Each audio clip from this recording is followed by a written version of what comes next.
Today's lesson is called Feathertop.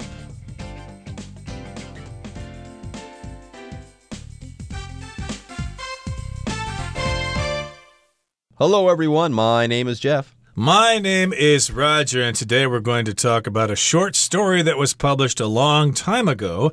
And the title of the story is Feathertop.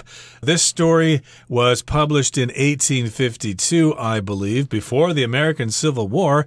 And it was written by the American writer Nathaniel Hawthorne, who is famous for having written The Scarlet Letter.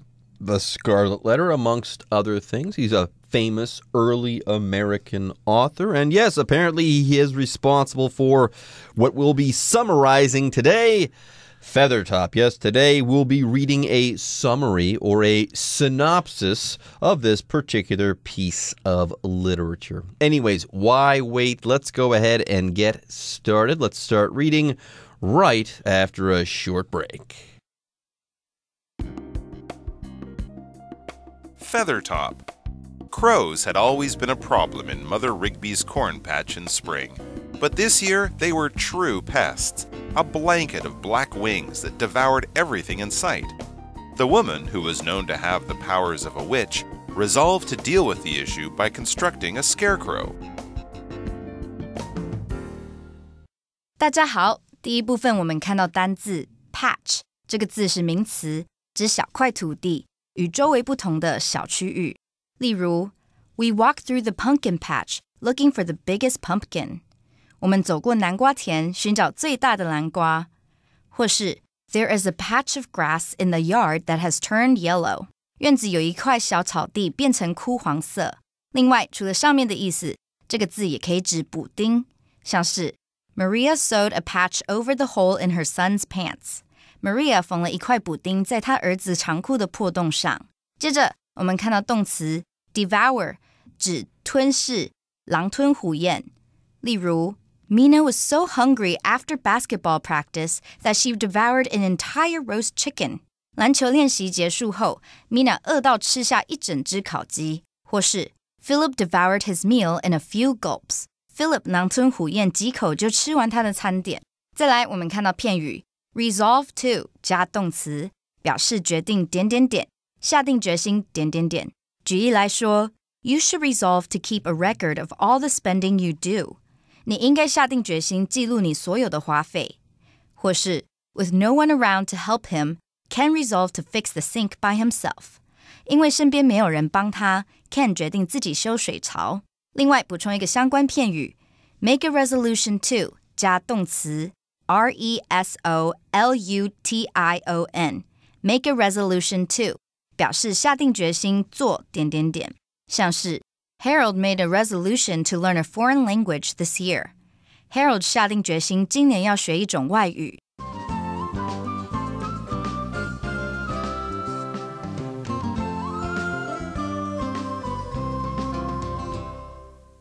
Okay, let's summarize the first part of our lesson for today. Today we're giving you a synopsis of the story Feathertop. Okay, we'll talk about what exactly that's supposed to mean in just a couple of minutes here. But here's how the story begins. We've got crows. Okay, crows, of course, are those big black birds. And, of course, they're not very common in Taiwan. I understand they're very common in Japan, and they cause problems there and stuff like that. But crows, of course, are big black birds, and they're very smart. And crows had always been a problem in Mother Rigby's corn patch in spring. So, of course, as you know, if you grow crops like corn or whatever, crows can be a problem. They fly in and they eat the corn, and by the time you're going to harvest the corn, lots of the corn is missing because the crows ate it all. And so, yes, the crows, they had always been a problem in her corn patch in spring, okay? She had always had this problem, and she always had to deal with it. Yup, and I guess those people who are having problems with crows, they might put up scarecrows, which I believe are just edifices, structures that you put up that kind of look like human beings that fool the crows. The crows won't come nearby and mess with your corn because they think that you're there, and they're not going to come anywhere near that corn patch if a human is around, or at least a human-like form is around. Anyways, though, back to our story. Crows had always been a problem in Mother Rigby's corn patch in spring. And here, when I think of a patch, I think of a small garden. Okay, a small piece of land used to grow some crop. You cultivate it and maybe grow corn or something else, something like that. But this year, these crows, they were a true menace. They were true pests, a blanket of black wings that devoured everything in sight. Now, notice that the final clause of this sentence kind of adds on to what came before, okay? We're talking about how these crows were true pests. What did they look like?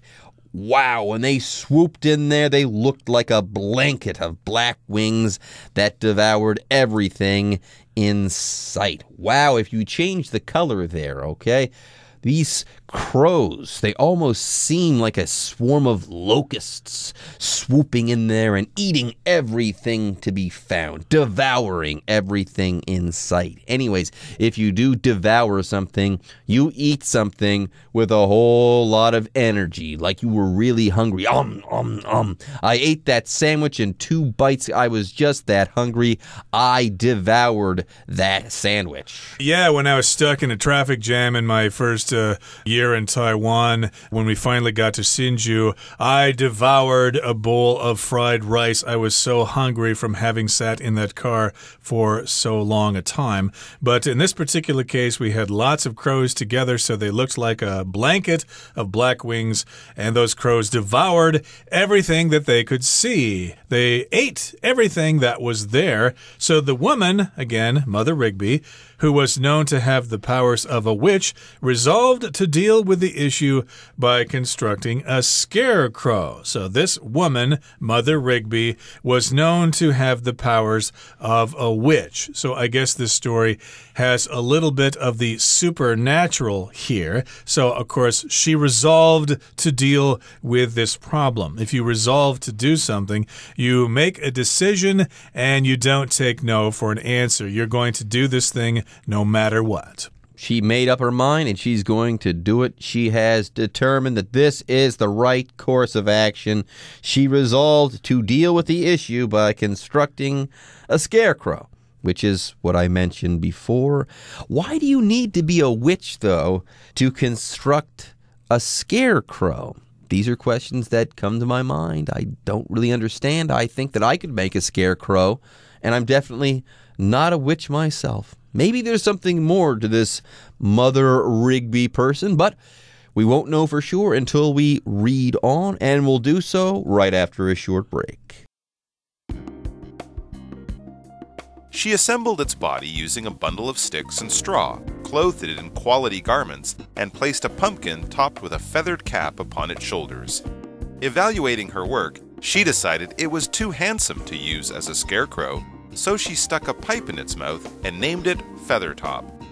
"Puff away, my fine fellow," she said.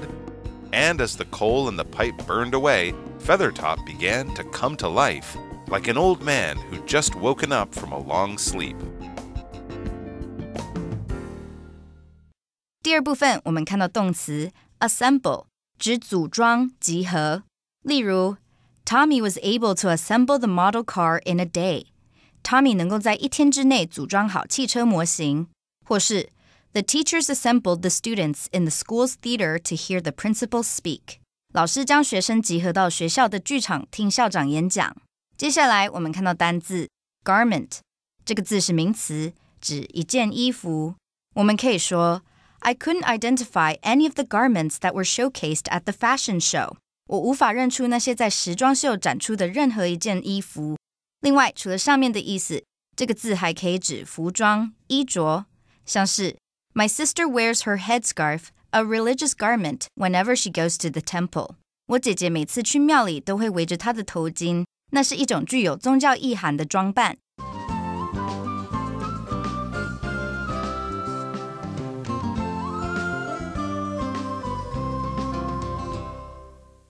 Okay, we all know what a scarecrow is. Of course, it's a Dao Cao Ren in Chinese, and of course we put that in a corn patch or in a farm field to scare those crows away. And here we're talking again about Mother Rigby. She assembled its body using a bundle of sticks and straw, clothed it in quality garments, and placed a pumpkin topped with a feathered cap upon its shoulders. Okay, so this basically is talking about the assembly process of the scarecrow. Okay, so here we've got the verb to assemble, which means to put something together. If you buy furniture from, say, IKEA, you're going to have to assemble the item yourself. If you buy a bookshelf, for example, it's going to come in a long flat box. When you get it home, you're going to have to put it together yourself. You're going to have to assemble it. Follow the instructions piece by piece, bit by bit, step by step, and put it together.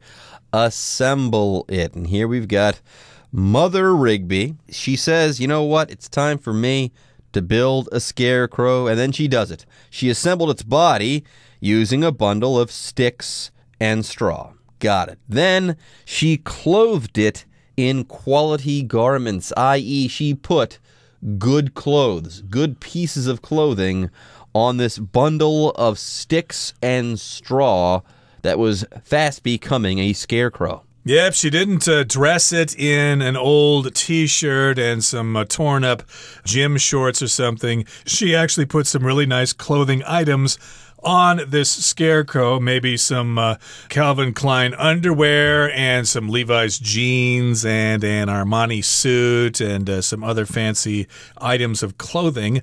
I guess if you have quality garments on a scarecrow, the crows are going to be extra frightened. Yeah, maybe it will look more human-like. Anyways, she placed a pumpkin topped with a feathered cap upon its shoulders.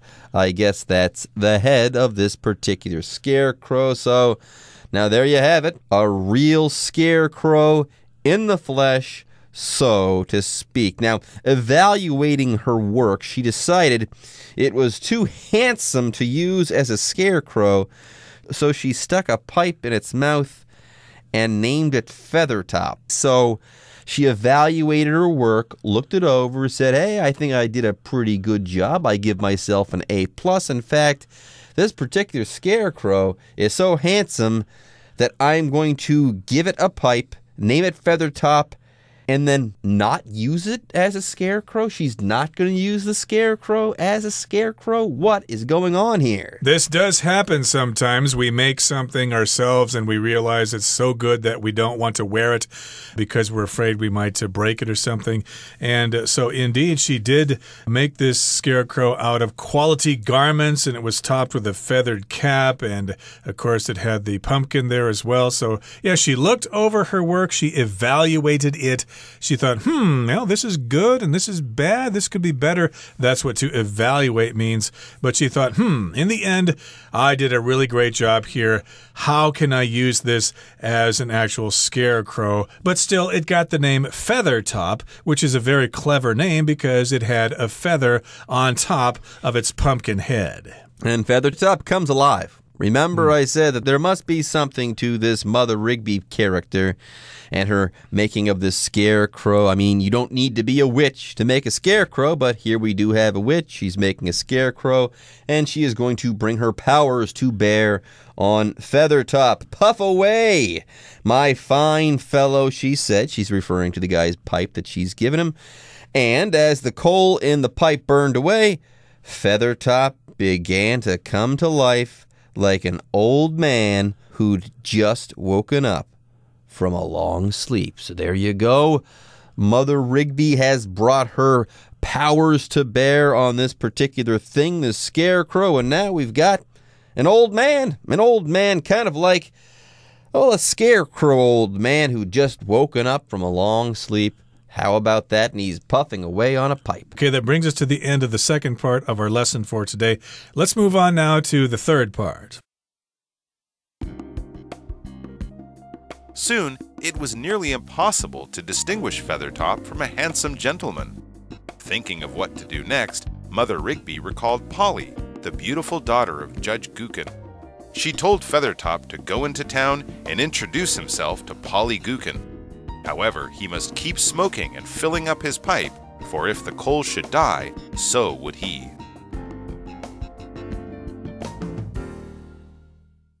最后第三部分我们看到名词 recall 指回想起、记起、召回。我们可以说 Do you recall the date that we'd chosen for the picnic? 你记得我们选好的野餐日期吗？或是 I don't recall seeing Jill at the office last week. 我想不起来上周在办公室有见过 Jill。再举一个例子 After the popular children's toy was found to have lead, the company recalled its product. 这款受欢迎的儿童玩具被发现含铅后，公司便回收其产品。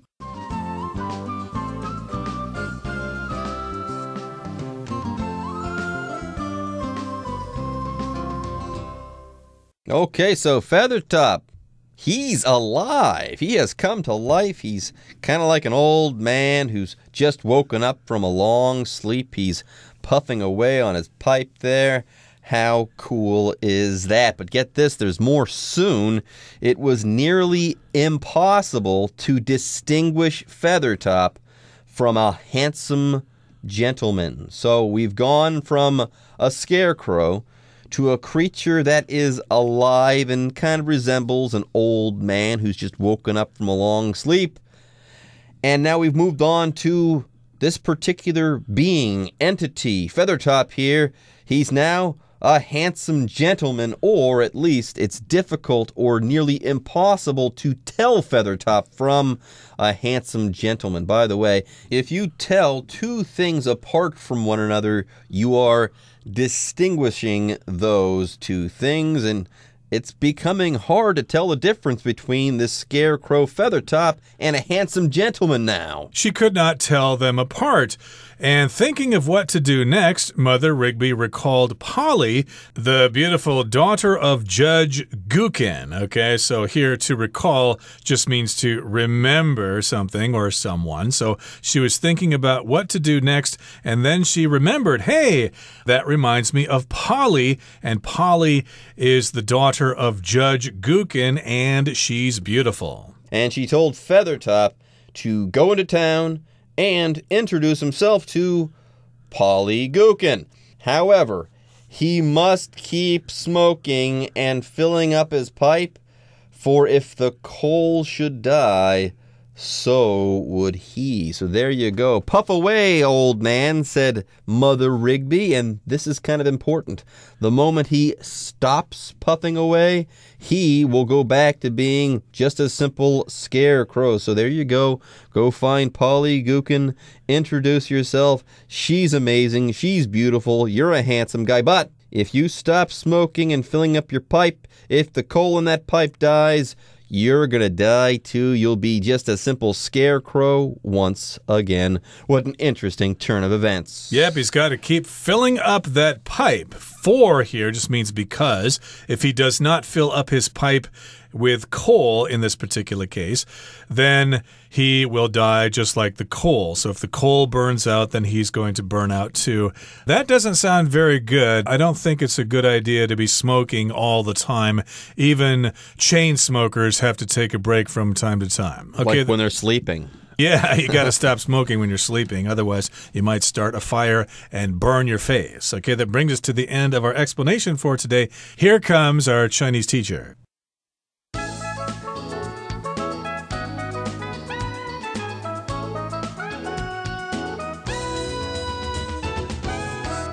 各位同学大家好，我是 Hanny。 我们来看今天的文法重点。课文的最后一句有写到说 However, he must keep smoking and filling up his pipe, for if the coal should die, so would he. 不过呢，他必须一直抽烟，并且注满烟斗，因为万一煤炭烧尽，他也会死亡。好，句子里面用到 for， 在这边是当连接词，表示因为怎么样，由于怎么样。那么之后要接子句，而用 for 去接子句这个用法呢，是在补充说明对方不知道的理由或是讯息，它必须摆在主要子句之后。好，那我们看到课文里面呢 for 它后面子句用到的句型是 if 主词加上 should 再加原形动词。好，这样的句型是表达如果怎么样怎样的话，万一怎么样怎么样的话。那这个句型呢，是在表达说未来可能发生或是成真的结果或影响。那它隐含着对于发生的可能性抱持强烈怀疑，可是不排除它的可能性。好，那我们来看它搭配的主要子句有哪些。第一个是我们在主要子句里面使用助动词，像是 will, can, may 等等。那么句型就是 if 主词 should 原形动词，逗号主词加上 will, can, may 等等，再加原形动词。例如 if they should arrive early, they will need to wait in the lobby. 万一他们提早到的话，他们将必须在大厅等候。好，第二个我们可以在主要子句里面是使用过去式助动词，像是 would, could 等等。那么句型就是 if 主词 should 原形动词，逗号主词加上 would, could, might 等等，再加原形动词。例如 if a fire should break out in this narrow alley, the fire truck would have trouble getting through. 万一这条窄巷子发生火灾的话，消防车会很难通过的。好，第三个我们用祈使句来当主要子句，那句型就是 if 主词 should 原形动词，逗号祈使句，像是 if you should find yourself in need of assistance, please contact us. 万一您需要协助，请与我们联系。好，那么接着看到课文后半句，它用到 so would he， 这是用 so 开头的肯定复合句，用来复合前面的句子，那就相当于 he would die too 的意思咯。我们来学这个句型，就是用 so 加上助动词或 be 动词再加主词。那这时候 so 是当副词来表达也是，而后方的主词和助动词要对调，或是主词跟 be 动词要对调，来形成倒装。我们来造两个例句。Tina had bread and coffee for breakfast.So did I. Tina 早餐吃面包配咖啡，我也是。还有你可以说 Reading is relaxing, so is listening to music. 阅读是很令人放松的，听音乐也是。好，那以上是今天重点整理，我们回顾今天的单字吧。Patch. The man wanted to use the patch of land behind his house to grow vegetables. Devour.The fire devoured the wooden house, turning it into ashes. Assemble. If you buy a bookshelf from that store, you will have to assemble it yourself. Garment. Jeans and t-shirts are garments that have stood the test of time. Evaluate. The teacher evaluated the student's work by comparing it to what the other students had produced. Distinguish. Young children must learn to distinguish right from wrong. Recall.Although she looks familiar, I don't recall meeting her before.